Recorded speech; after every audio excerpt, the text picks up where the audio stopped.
Sekjen PDI Perjuangan Hasto jadi tersangka KPK. Terminal Pulau Gebang dipadati calon pemudik. Seorang mahasiswa Universitas Jember ditemukan meninggal dunia setelah terjatuh dari lantai 7.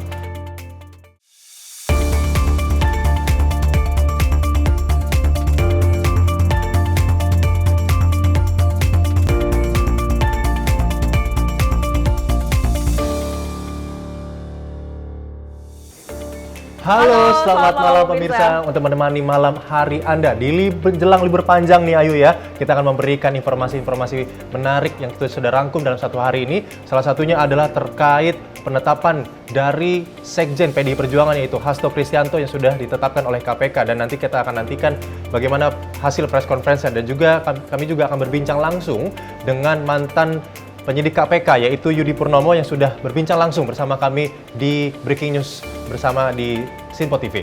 Selain itu kami juga akan menghadirkan terkait persiapan-persiapan jelang libur Natal dan Tahun Baru. Selengkapnya bersama saya Ayu Pratiwi. Dan saya Mati Rahmat, inilah Menyapa Malam selengkapnya. Kita ke informasi pertama pemirsa, Presiden Prabowo Subianto dijadwalkan akan menghadiri perayaan Natal Nasional 2024 di Indonesia Arena GBK Jakarta pada 28 Desember mendatang.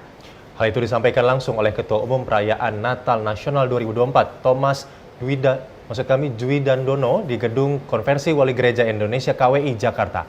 Ketua Umum Perayaan Natal Nasional Thomas Dwi-Dandono mengatakan, acara Natal Nasional 2024 akan dihadiri oleh Presiden Prabowo Subianto, serta pimpinan jajaran kementerian dan lembaga negara, juga tokoh-tokoh lintas agama lainnya. Dalam puncak acara Natal Nasional tersebut, Thomas mengatakan akan ada berbagai aksi bakti sosial dan ekologis yang diperkirakan bakal dihadiri oleh 12.000 orang. Sementara itu acara akan berlangsung mulai pukul 5 sore hingga pukul 9 malam waktu Indonesia Barat. Puncak perayaan Natal Nasional tahun 2024 akan diadakan pada tanggal 28 Desember 2024 di Indonesia Arena, Kompleks Gelora Bung Karno Senayan, Jakarta. Bapak Presiden Prabowo Subianto dijadwalkan hadir bersama pimpinan jajaran kementerian dan lembaga negara, pimpinan KWI dan PGI, serta para tokoh-tokoh lintas agama. Diharapkan kegiatan ini akan dihadiri sekitar 12.000 orang.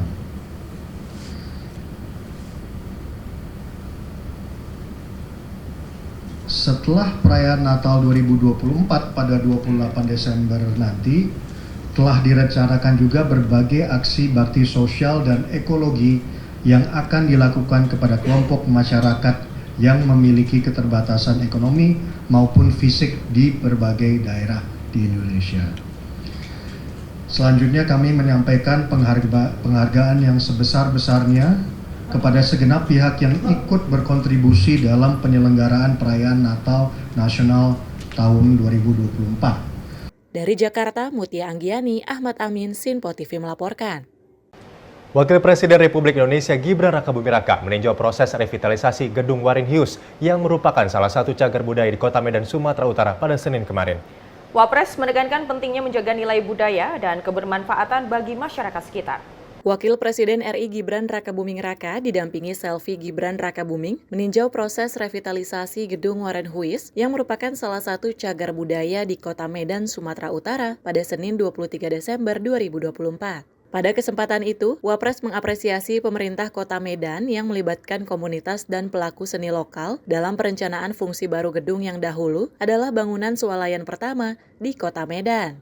Dengan adanya kolaborasi tersebut, Gedung Warin Huis tidak hanya menjadi simbol budaya, tetapi juga pusat inovasi yang relevan dengan kebutuhan masyarakat modern. Wapres menyampaikan harapannya agar Gedung Warin Huis bisa menjadi ikon baru yang mengintegrasikan warisan budaya dengan aktivitas ekonomi kreatif, sehingga mampu menarik wisatawan dan meningkatkan perekonomian lokal. Revitalisasi Gedung Warin Huis dimulai pada 2023 dengan tujuan menjadikan gedung ini sebagai pusat kreatif bagi generasi muda serta ruang pameran bagi pelaku UMKM dan pemilik lapak kuliner. Tim redaksi Sinpo TV melaporkan.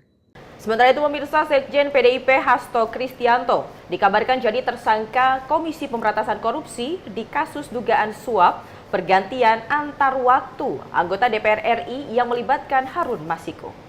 Kasus yang menjerat Hasto Kristianto ini bermula dari dugaan bahwa Hasto bersama Harun Masiku memberikan suap kepada mantan komisioner KPU untuk melancarkan perjalanan Harun menjadi anggota DPR. KPK telah menetapkan Sekjen PDI Perjuangan Hasto Kristianto sebagai tersangka kasus dugaan korupsi. Dirinya dijerat dengan pasal pemberian suap dan perintangan penyidikan. Terdapat 2 surat perintah penyidikan atas nama Hasto yang diterbitkan KPK. Pertama, Hasto dijerat sebagai tersangka kasus suap berdasarkan Sprindik nomor Sprindik /Dik-Dik-00-Dik-01/12/2024 tanggal 23 Desember 2024. Kedua, Hasto dijerat sebagai tersangka merintangi penyidikan berdasarkan Sprindik nomor Sprint.Dik/152/01/12/2024 tanggal 23 Desember 2024. Dalam kasus dugaan perintangan penyidikan, KPK menyebutkan Hasto diduga dengan sengaja mencegah, perintangi, atau menggagalkan secara langsung ataupun tidak langsung penyidikan kasus dugaan suap yang tersangka Harun Masiku yang telah diusut KPK sejak tahun 2020.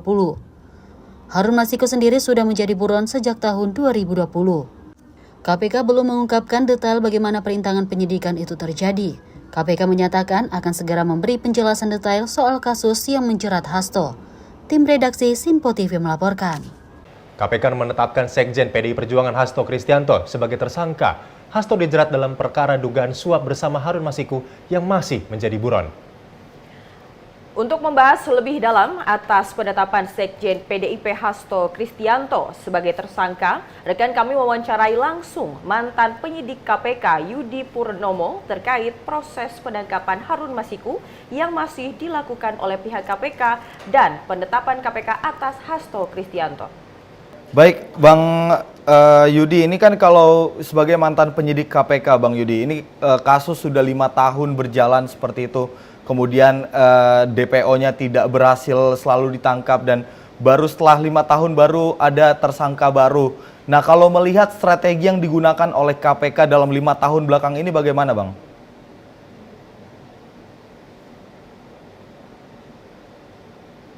Ya, saya melihat saya membagi ini menjadi 3 ya. KPK di era Firly, ya, yang saya lihat tidak ada perkembangan yang signifikan, ya.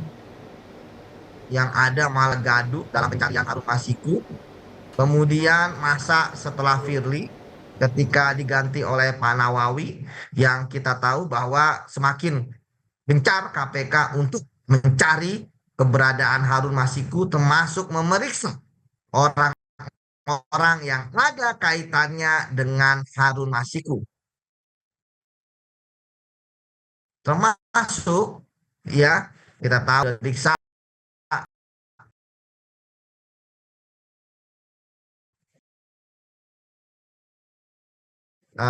beberapa orang, ya, ada juga Pak Hasto sendiri, ya kan, selaku Sekjen PDIP. Kemudian juga kita tahu Pak Yasona, mantan Menteri Hukum dan HAM ketika Harun Masiku itu terlihat, ya, di bandara, ya. Kemudian saat ini kalau benar nanti bahwa status Pak Hasto itu adalah tersangka yang nanti akan disampaikan dalam konferensi pers, ya, tentu ini merupakan perkembangan yang bagus. Seperti itu, Mas Andi. Bang Yudi, kalau berdasarkan pengalaman Bang Yudi selama menjadi penyidik KPK seperti itu, sebenarnya apa saja hambatan ketika KPK atau para penyidik KPK melakukan pengejaran terhadap DPO? Karena kalau melihat dari segi peralatan, kemudian dari segi kualitas para penyidik, harusnya penangkapan Harun Masiku ini cepat, atau memang ada karena terkendala karena ada beberapa pihak yang mencoba untuk menghalanginya, Bang Yudi? Ya, kalau saya lihat kan memang ini permasalahannya lebih banyak di internal KPK. Kita tahu pencarian Harun Masiku ini kan terlalu gaduh, ya. Misalnya Harun Masiku dikatakan di luar negeri, ya kan.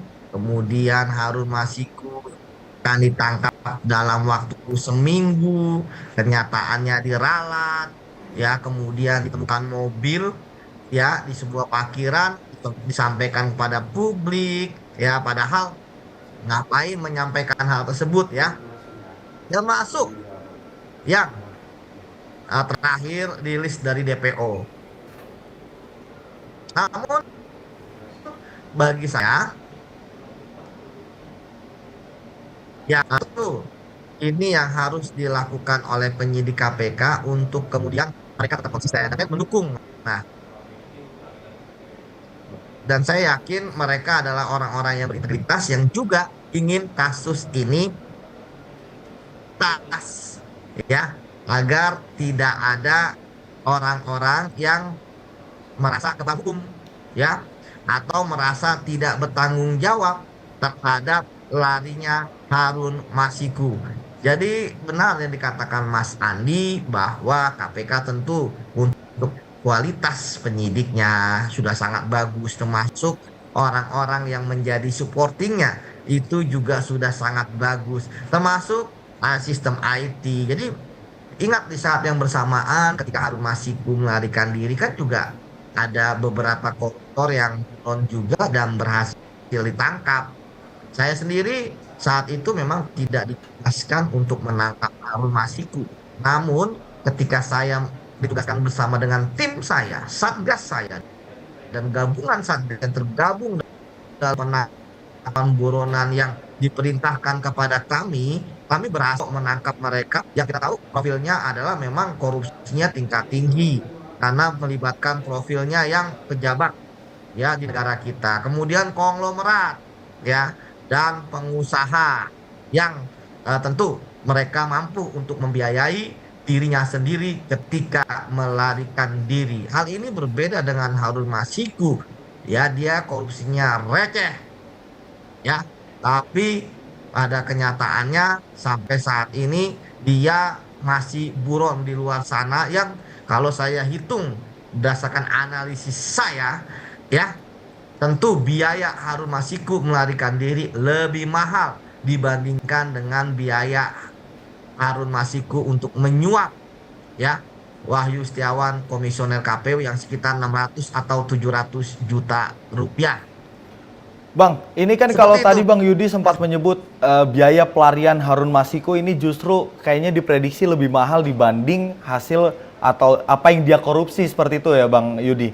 Kalau selama Bang Yudi, saya tidak tahu Bang Yudi pernah menangani kasus ini atau tidak, tapi kalau berdasarkan pengalaman Bang Yudi sebagai atau yang pernah ada di KPK seperti itu, ini kira-kira siapa pihak-pihak yang membiayai dalam tanda kutip Bang Yudi?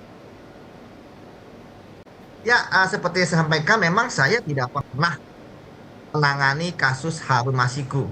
Namun kalau kita melihat dari ya pengalaman ya kita bisa melihat dengan jelas kok koruptor itu mereka tidak mungkin bersembunyi di emperan jalan kayak penjahat kelas teri gitu ya, atau tidurnya di terminal. Mereka tidurnya itu di apartemen yang mewah yang tersembunyi atau di klaster ya, ataupun di komplek-komplek ataupun rumah mewah yang tidak sembarang orang bisa mengakses, dan itu kan harganya mahal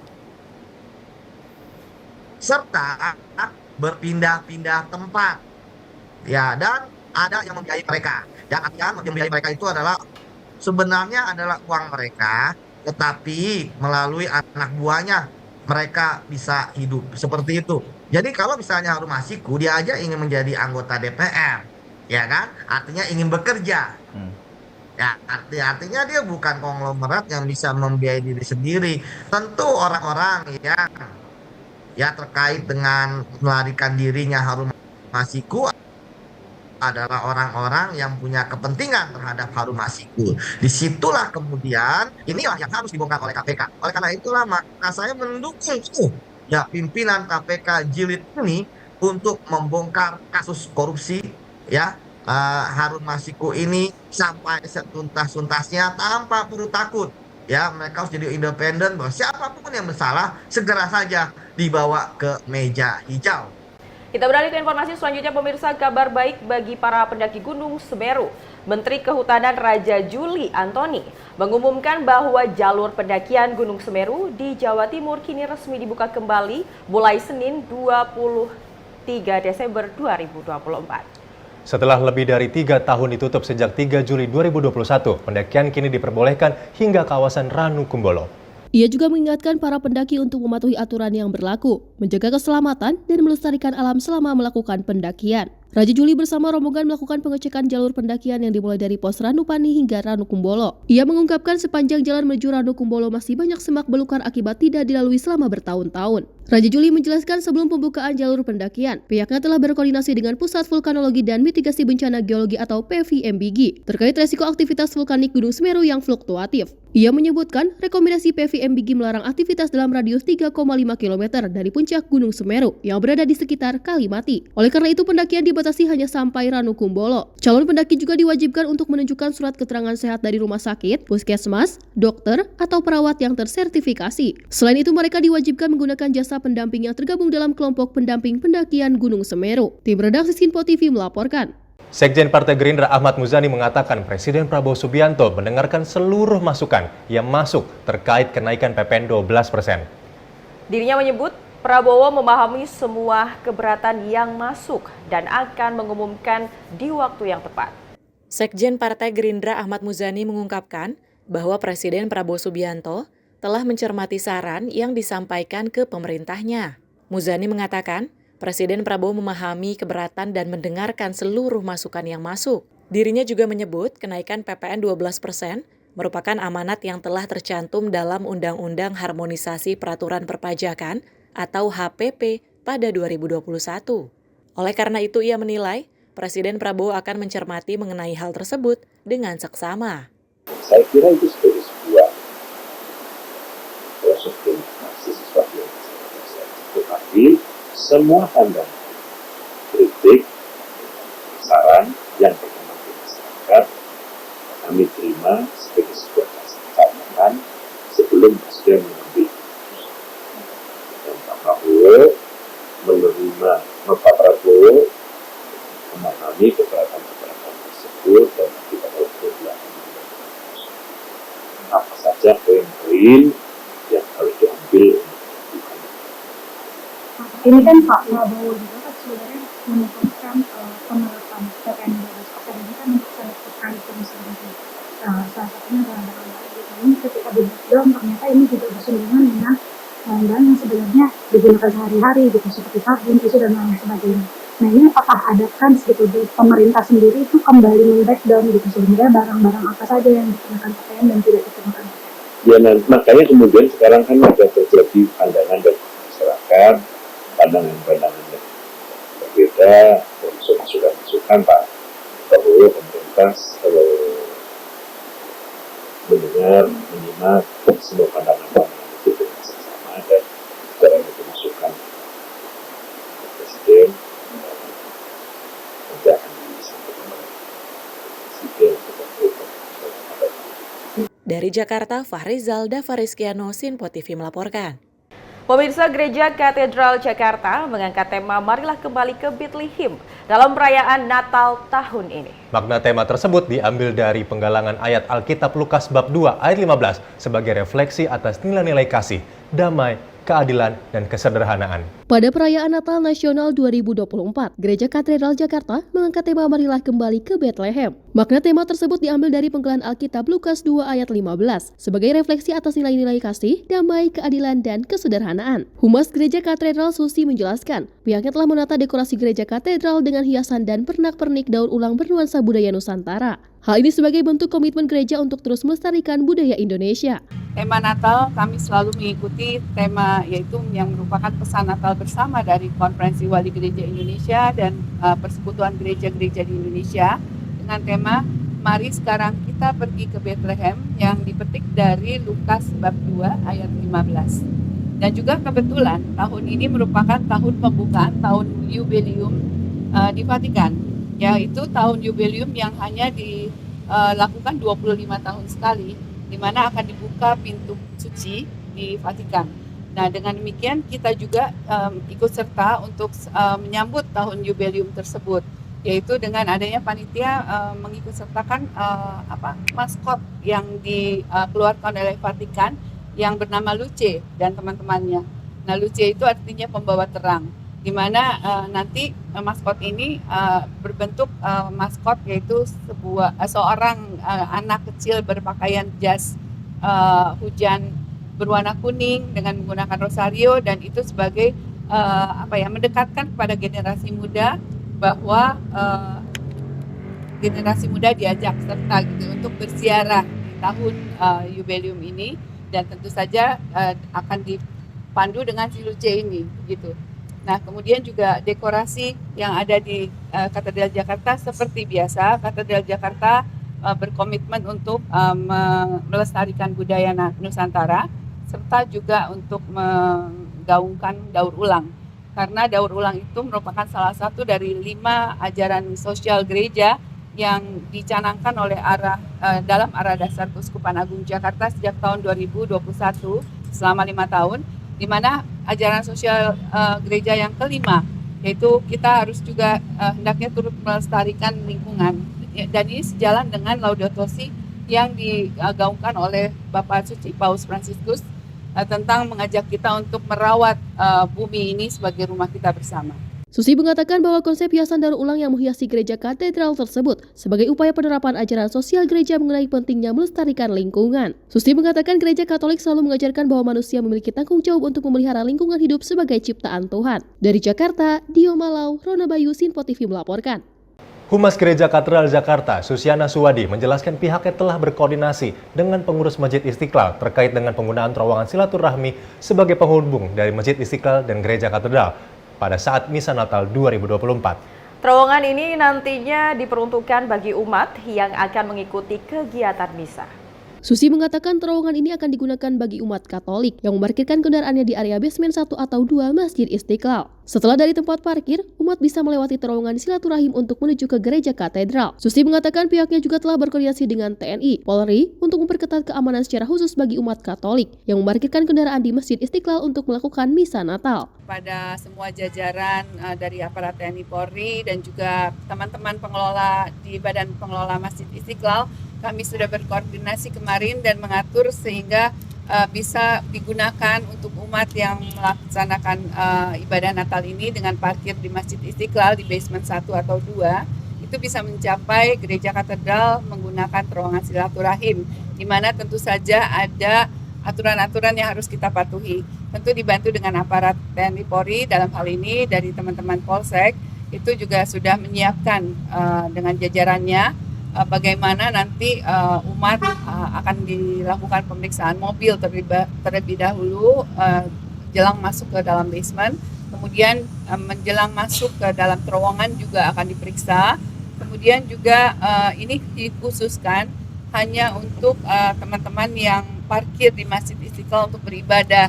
Jadi mohon kesabaran bagi teman-teman yang dari umum.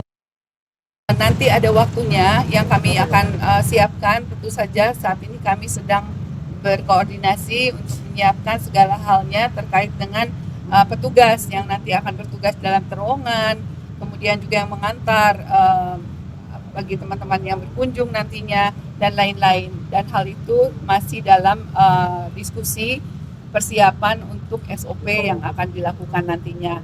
Lebih lanjut, Susi meminta kepada publik untuk memberikan waktu kepada umat Katolik untuk menggunakan fasilitas terowongan silaturahim selama misa berlangsung pada Selasa sore ini hingga Rabu esok malam. Diketahui, perayaan Natal Nasional 2024, Gereja Katedral Jakarta mengangkat tema Marilah Kembali ke Bethlehem. Makna tersebut diambil dari penggalan Alkitab Lukas 2 ayat 15 sebagai refleksi atas nilai-nilai kasih, damai, keadilan, dan kesederhanaan. Dari Jakarta, Dio Malau, Rona Bayu, Sinpo TV melaporkan. Pemirsa, jangan kemana-mana, usai jeda BNN memusnahkan barang bukti selama 2024. Tetap di Menyapa Malam Sinpo TV.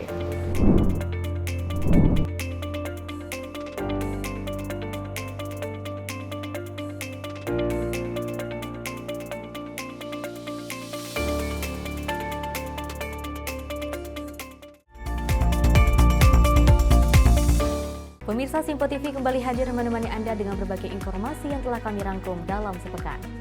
Sajian lengkap informasi sepekan kami hadirkan untuk Anda. Badan Legislasi DPR menemui masa unjuk rasa di depan gedung DPR RI Senayan, Jakarta. Menemani akhir pekan Anda bersama keluarga dengan rangkuman berita menyeluruh dalam Sinpo Sepekan setiap minggu pukul 6 pagi hanya di Sinpo TV. Halo, selamat malam pemirsa. Senang sekali rasanya kami mengisi ruang informasi Anda. Akhiri aktivitas Anda dengan rangkuman perkembangan peristiwa yang terjadi sepanjang hari. Sebelumnya kita saksikan ada sekitar 3.000 tamu undangan, sementara di Ibu Kota Nusantara ini ada sekitar 2.000 tamu undangan. Rangkaian informasi nasional dan mancanegara dirangkum sebagai penutup hari dalam Menyapa Malam. Setiap Senin hingga Jumat pukul 8 malam, hanya di Sinpo TV. Halo, selamat pagi pemirsa Sinpo TV. Selamat pagi Andi. Selamat pagi, Fen. Beragam informasi terbaru hadir menemani Anda sebelum memulai hari. Itu memang dari Menteri Perhubungan juga mendukung, Betul. dari Menteri Keuangan juga mendukung, dan kita sebagai masyarakat pun juga Harus mendukung. Mengangkat isu yang tengah menjadi pembicaraan paling hangat. Semarakan pagi Anda bersama Menyapa Pagi. Setiap Senin hingga Jumat pukul 6 pagi, hanya di Sinpo TV. Halo pemirsa, kami kembali hadir dengan sejumlah informasi yang kami himpun dari berbagai penjuru dunia. Rangkaian informasi yang membuat akhir pekan Anda begitu bermakna. Sebuah kelompok di Afrika Selatan memberikan layanan pertunjukan film dengan tenaga surya. Berita yang menjadi sorotan media dari dalam dan luar negeri. Kami hadirkan untuk menemani pekan Anda dalam Sinpo Dunia Sepekan, Sabtu dan Minggu pukul 9 pagi. Hanya di Sinpo TV. Kami hadir dengan rangkaian informasi dari berbagai penjuru dunia. Topik dan isu yang tengah menjadi sorotan mancanegara dikemas dengan lengkap untuk Anda.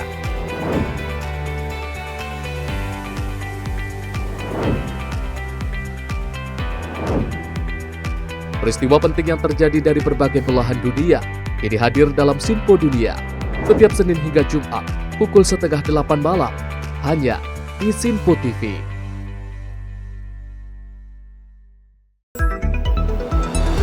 Jadilah yang pertama mengetahui perkembangan terkini seputar informasi dari lembaga parlemen. Punya data nasional, tidak ada satupun backup berarti kan? Tiba-tiba ada putusan yang nggak masuk akal dan seperti ini gitu. Kita biarkan rekomendasi kepada KPK, periksa! Kami hadirkan informasi paling akurat untuk mengawal setiap informasi dalam rapat komisi dan paripurna. Tentunya bersama saya Andi Rezaldi yang telah kami rangkum dalam program Sinpo Parlemen. Saya Arif Rifan. Saksikan Sinpo Parlemen setiap Sabtu pukul 6 pagi hanya di Sinpo TV.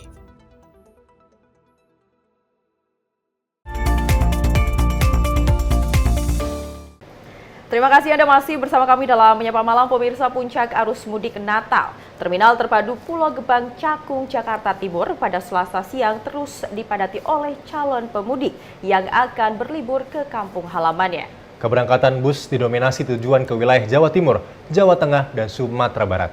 Satu hari jelang Hari Raya Natal, Terminal Terpadu Pulau Gebang Cakung, Jakarta Timur, Selasa siang terus dipadati oleh calon pemudik yang akan melakukan perjalanan ke kampung halamannya masing-masing di berbagai daerah. Nampak mereka dilengkapi dengan barang bawaan berlebih untuk bekal di kampung halaman. Suasana terminal akan terus dipadati oleh calon pemudik hingga malam nanti. Pasalnya, petugas memprediksi bahwa hari ini merupakan puncak arus mudik Natal dengan peningkatan jumlah penumpang mencapai lebih dari 100% dibandingkan hari normal. Adapun tujuan perjalanan dinominasi ke wilayah Jawa Timur seperti Surabaya dan Malang, dan Jawa Tengah yakni Semarang, Solo, Yogyakarta. Sementara untuk Sumatera didominasi oleh pemudik tujuan Sumatera Barat yakni Riau dan Bengkulu.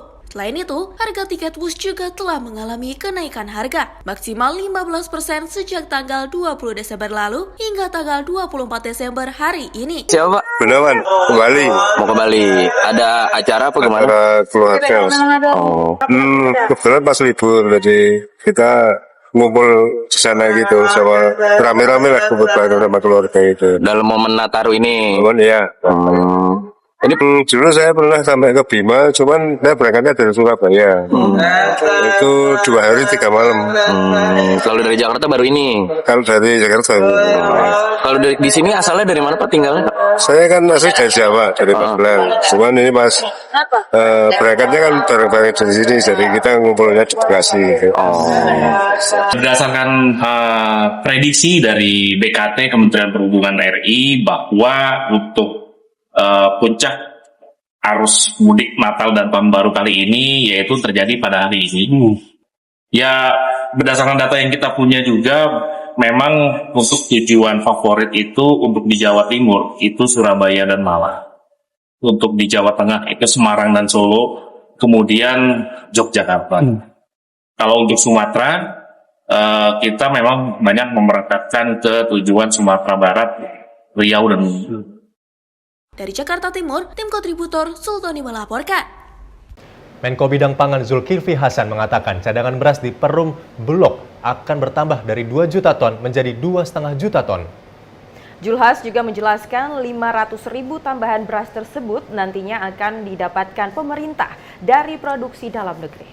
Menko Bidang Pangan Zulkifli Hasan menggelar rapat koordinasi terbatas bersama Menteri BUMN Erick Thohir beserta jajaran kementerian lembaga di bawah naungan Kementerian Koordinator Bidang Pangan. Dalam rakortas tersebut, pemerintah berencana menaikkan stok beras di Bulog dari 2 juta ton menjadi 2,5 ton pada tahun depan. Menurutnya, cadangan pangan pemerintah ini merupakan bagian dari cara pemerintah untuk mengejar cita-cita swasembada pangan pada 2027 mendatang. Selain beras, pemerintah juga akan menaikkan cadangan jagung. Terlebih Menko Pangan tersebut menilai tidak sulit bagi pemerintah untuk mewujudkan swasembada jagung karena komoditas pangan ini dapat tumbuh di mana saja. Yang harus kita selesaikan. Ya. Pertama tentu irigasi, karena sawah kita irigasi yang lebih bagus sudah selesai irigasi. Kedua pupuk, sudah tahu pupuk sudah selesai, kita ingin beras soal pupuk, jadi tidak mengulang lagi, sudah dipangkas sekarang. Pupuk dari Kementan langsung ke perusahaan pupuk selesai, langsung petani selesai.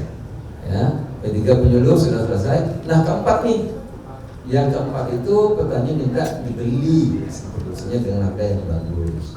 Itulah yang tadi kami bahas rapat tadi. Maka perlu ada cadangan pemerintah stok bulog yang kita naikkan.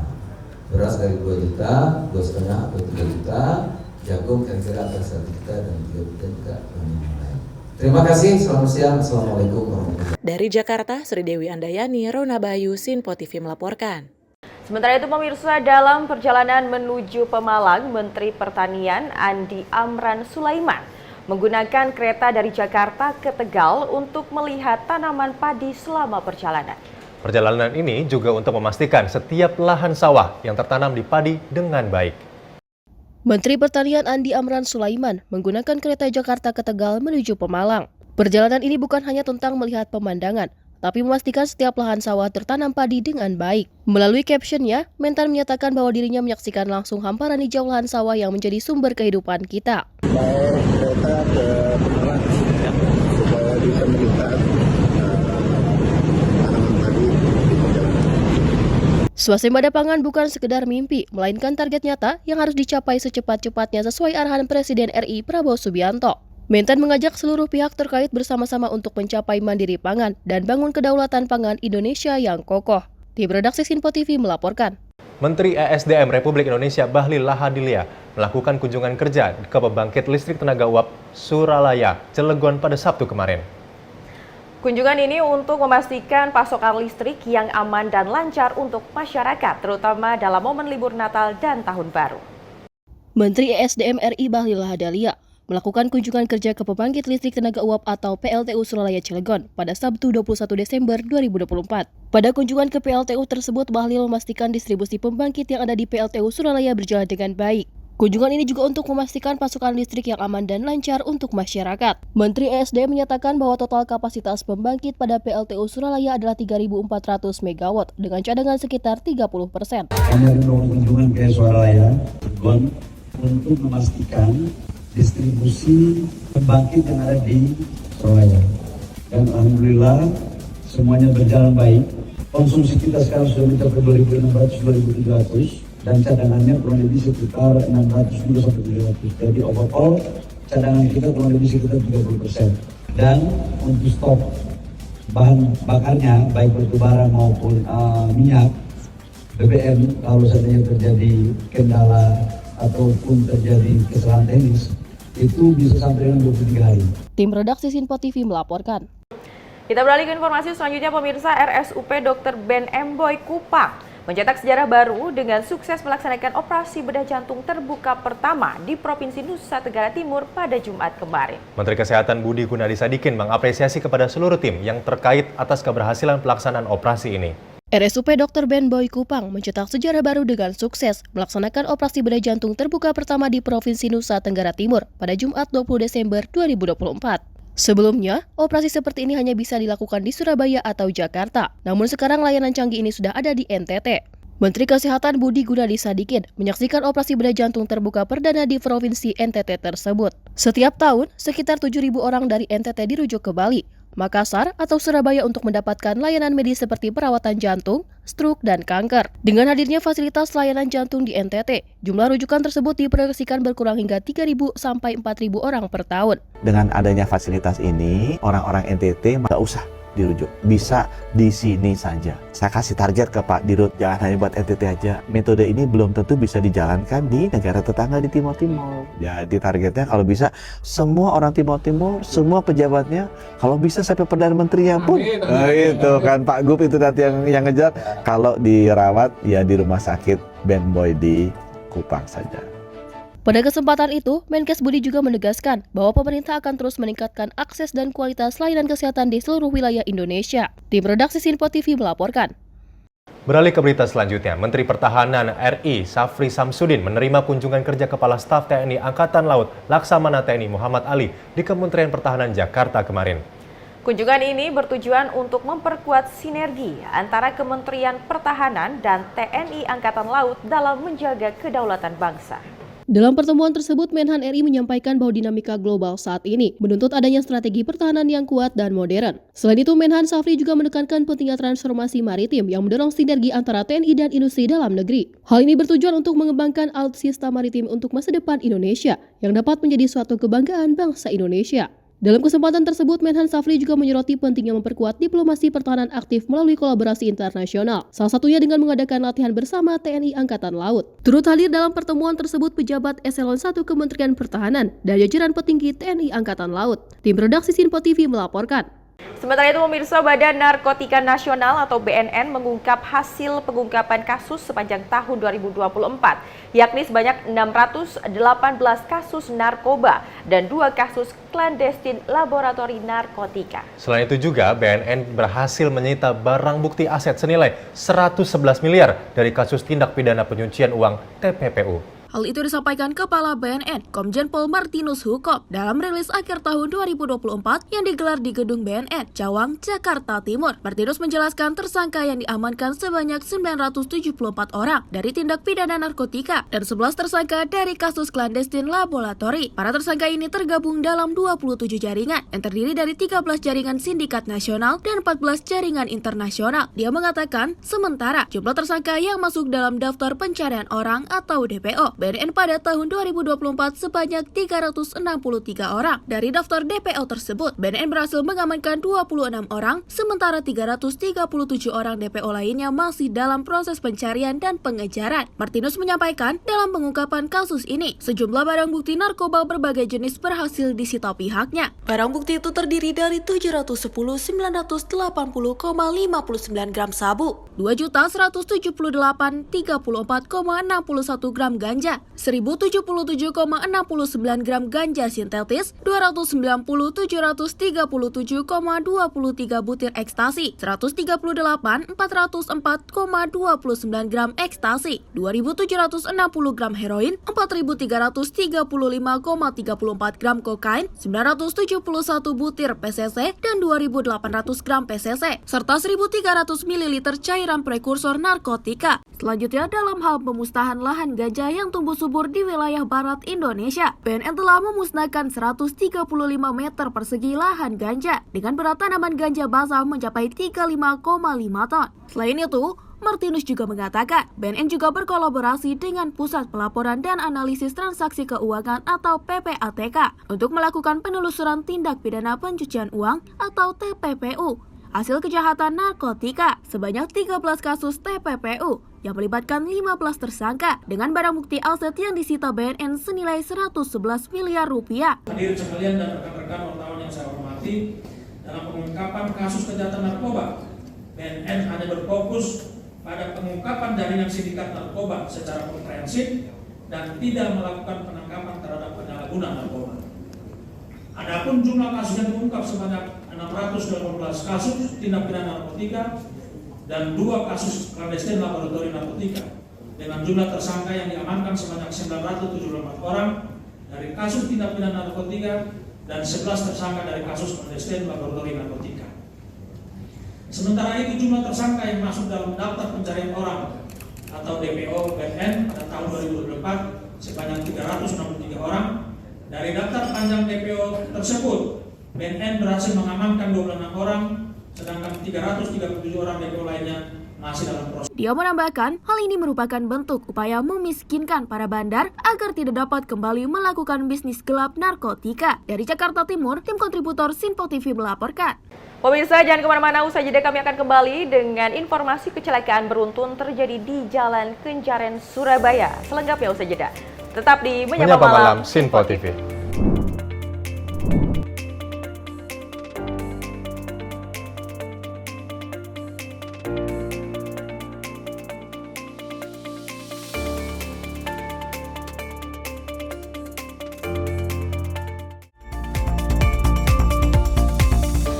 Pemirsa, Sinpo TV kembali hadir menemani Anda dengan berbagai informasi yang telah kami rangkum dalam sepekan.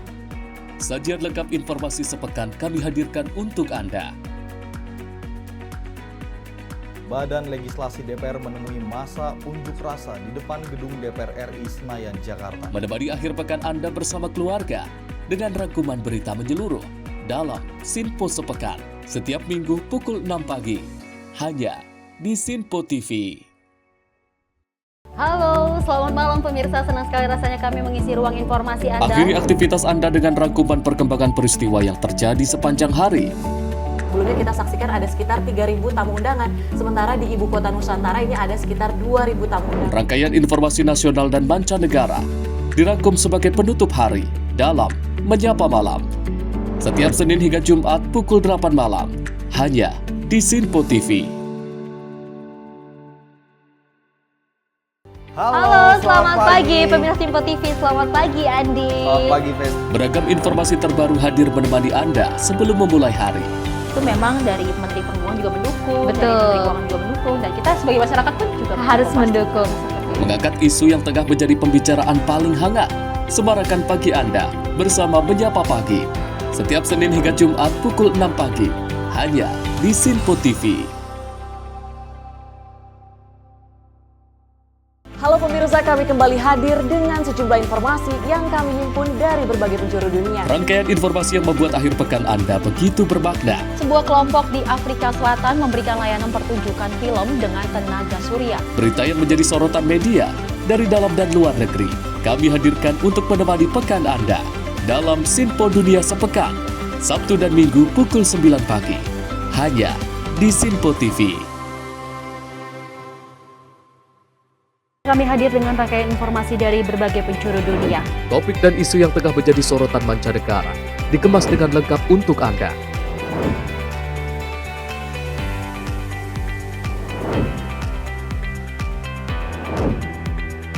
Peristiwa penting yang terjadi dari berbagai belahan dunia ini hadir dalam Sinpo Dunia setiap Senin hingga Jumat pukul 7:30 malam hanya di Sinpo TV.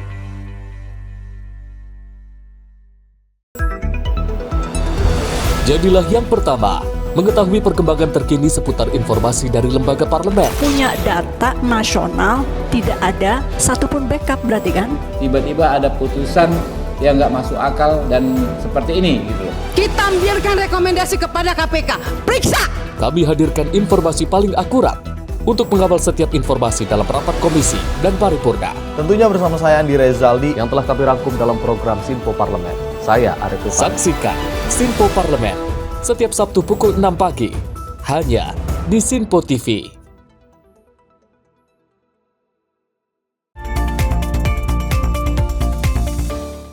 Terima kasih pemirsa, Anda masih menyaksikan Menyapa Malam. Berita kami lanjutkan seputar peristiwa.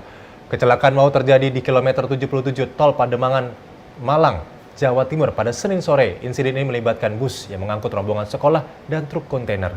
Kecelakaan tersebut menyebabkan 4 orang meninggal dunia, termasuk supir bus. Kecelakaan maut terjadi di kilometer 77 ruas tol Pandaan, Malang, Jawa Timur pada Senin 23 Desember 2024 pukul 15.40 WIB. Insiden ini melibatkan bus Tirto Agung yang mengangkut rombongan sekolah SMP IT Darul Quran Mulia Putri Bogor dan truk kontainer pengangkut pakan ternak. Kapolres Malang AKBP Putu Holis Ariana menjelaskan bahwa kecelakaan terjadi karena truk kontainer berhenti di bahu jalan akibat tidak kuat menanjak. Ketika sopir berusaha mengganjal ban, truk tiba-tiba mundur sehingga menabrak bus yang melaju di belakangnya. Akibat kecelakaan ini 4 orang meninggal dunia termasuk sopir bus. Proses evakuasi dilakukan oleh petugas dan penyelidikan lebih lanjut tengah berlangsung untuk memastikan penyebab kecelakaan. Dari Jakarta, Rido, tim Sinpo TV melaporkan.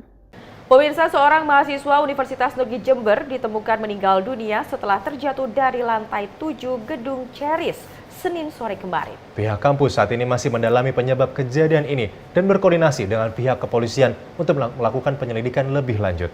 Seorang mahasiswa Universitas Negeri Jember atau UNEJ ditemukan meninggal dunia setelah terjatuh dari lantai 7 gedung Ceris Senin sore kemarin. Korban diketahui merupakan mahasiswa semester 3, jurusan Sosiologi, Fakultas Ilmu Sosial dan Politik, Universitas Negeri Jember. Peristiwa nahas ini pertama kali diketahui oleh petugas keamanan kampus yang mendengar suara keras saat sedang bertugas. Setelah diperiksa, ditemukan seorang mahasiswa tergeletak di area kampus. Pihak kampus langsung menghubungi rumah sakit dan kepolisian setelah kejadian tersebut. Korban kemudian dibawa ke Rumah Sakit Umum Daerah Dr. Subandi untuk dilakukan pemeriksaan lebih lanjut. Wakil Ketua Tim Kerja Humas UNEJ Iim Fahmi Ilman membenarkan peristiwa tersebut. Pihak kampus saat ini masih mendalami penyebab kejadian ini dan berkoordinasi dengan kepolisian untuk melakukan penyelidikan lebih lanjut. Kepergiannya tentu meninggalkan duka mendalam bagi keluarga, teman, dan seluruh sivitas akademika UNEJ. Dari Jakarta, Ilham, tim Sinpo TV melaporkan.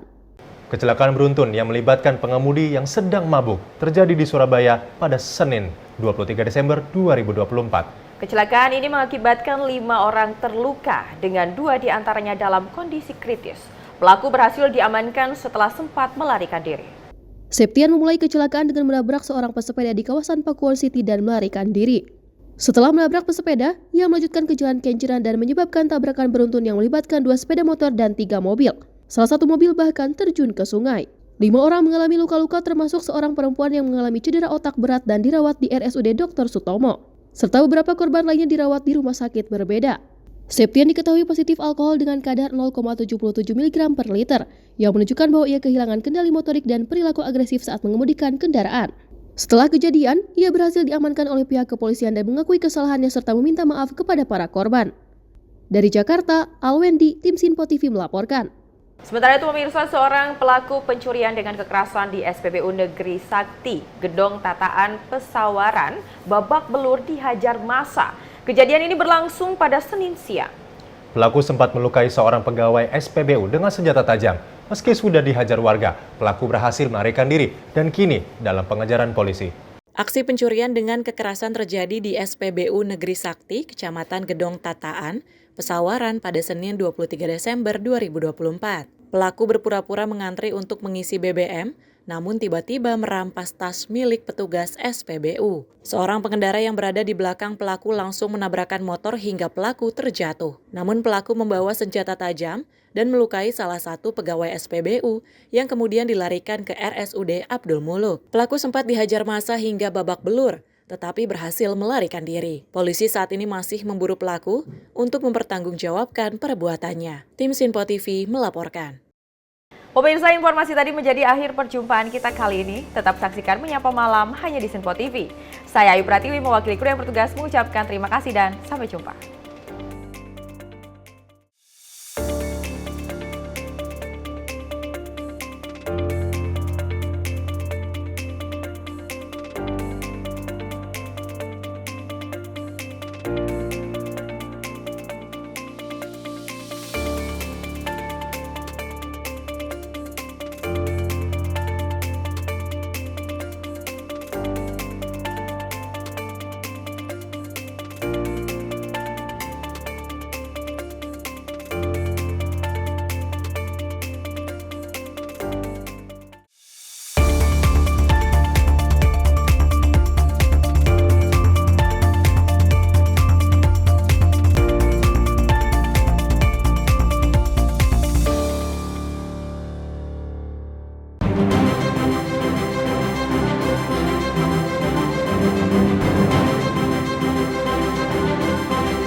Simpo TV, News, Sport, Entertainment.